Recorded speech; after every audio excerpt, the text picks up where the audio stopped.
So hello, everybody, to our audience. Special guest today is Dr. Gutierrez-Boronat, is an awards-winning author, co-founder and spokesperson of the Cuban Democratic Directorate, and a very interesting personality for being active not only for his own country, but for the freedom of democracy in all the world. Hello. Hello. I'm glad to be in this program.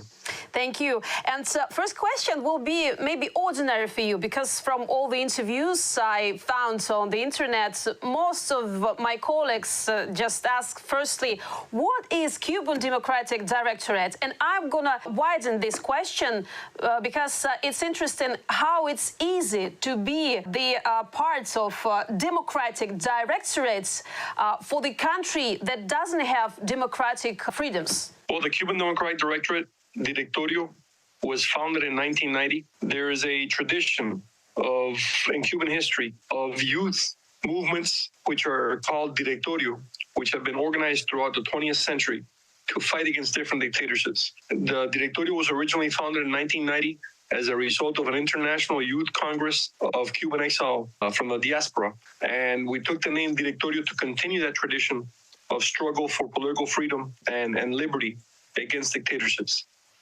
The Directorio has emphasized its work internationally, seeking support for the dissident movement in Cuba, for the resistance in Cuba, also in supporting and in monitoring the situation inside the island, inside the country, to support those who are organizing peacefully to bring about change in Cuba. We have also established a radio station which transmits on social media and shortwave to Cuba every day. It's called Republic Radio, and it has a very wide following in Cuba. So the Directorio is a firmly established organization in the diaspora, in exile, but working closely with dissident groups throughout Cuba who are persecuted but continue to fight for freedom. And I understand that your organization can be very informative for the world, telling people the truth about what's really going on Cuban islands. And I understand maybe this is not enough, because what is very ironic, our perception of Cuba is mostly from the touristic overviews and from all these beautiful pictures of the ocean, of the fish and of dancing people and all of this stuff. But on the other hand, there's the real life that it's quite close for us. And what is more ironic, what I read from the newspapers, in the media and just in everyday life, for example, Russian Federation, as before USSR, they perceive Cuba like islands of freedom. So my question is, just for Russian-speaking audience of our channel will listen to this, what freedom have appeared in Cuba, for example, since 2019, when the power changed in your country, and how the majority perceive the situation inside of your country? Do they feel this freedom in any way? Cuba is a police state. It is a totalitarian state based on very raw communism, where there are very few, if any, political openings or economic openings. The state rigidly controls the economy to the point that farmers cannot grow their own crops or have their own animals. Everything is rigidly controlled by the state, and any kind of political dissent is persecuted and punished. There are over 1,500 political prisoners in Cuba. A lot of these prisoners were arrested after the July 11th, 2021 massive protest by the people of Cuba against the regime. The Russian Federation, under President Vladimir Putin, is one of the main supporters of this regime. And there is an extensive Russian military operation in Cuba. And as now has become evident, there are hundreds of Cubans being sent by the regime in Cuba to fight against the people of Ukraine in Ukrainian territory under Russian commands. So in Cuba, there is no freedom.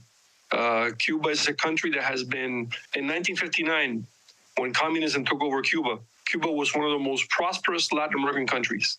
It fed itself and exported food. It was an agricultural powerhouse. Communism wrecked the Cuban agriculture in order to control Cuban population. And now Cuba has to import 100% of what it eats, mostly from the United States. So our country doesn't feel any freedom. Our country feels oppression, lack of any kind of freedom, and the decision by the Castro family and the Communist Party to remain in power as long as they can. To understand the reasons and the effect of the change of power right now, I want to quote one more from the media that I read lately. Despite the dominant official Orthodox communist ideology and the fact that the rule of Cuban President Miguel Diaz-Canel, who succeeded the Castro brothers who have been in power for many decades, this regime is already recognized today as one of the toughest in the world, despite some socio-economic reforms of recent years. So the things got worse, and my question is how it could happen after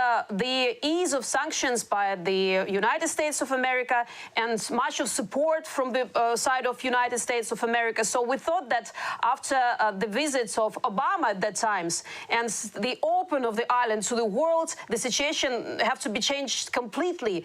But now it seems gotten worse. So what happened wrong and how it happened? Well, it's a very interesting question. It's a very good question. First of all, the Castro family, Raul Castro, and his family and the generals who lead the armed forces, the structure of the armed forces, they're very corrupt and they want to stay in power no matter what. They have persevered in their efforts to remain in power through repression. President Obama tried to open up things in Cuba, and he made many gestures, goodwill gestures. He surrendered many things to the Cuban regime, but the regime did not respond. It did not correspond. It increased repression. Today in Cuba, for example, like I said, there's 1,500 political prisoners. There are 137 women who are political prisoners. It's the country in the world with the greatest number of women political prisoners that we know of. And the regime has done this because the only way it can hang on to power is by controlling the lives of Cubans. And I will give you an example. Last year, 95,000 Cubans were born in the island. 400,000 Cubans left the island because economic and political conditions, especially for young people, are so bad. So there is a resistance in Cuba. There's a fight for freedom inside Cuba, but there's also a great deal of repression. And the repression has increased because the resistance of the Cuban people has also increased.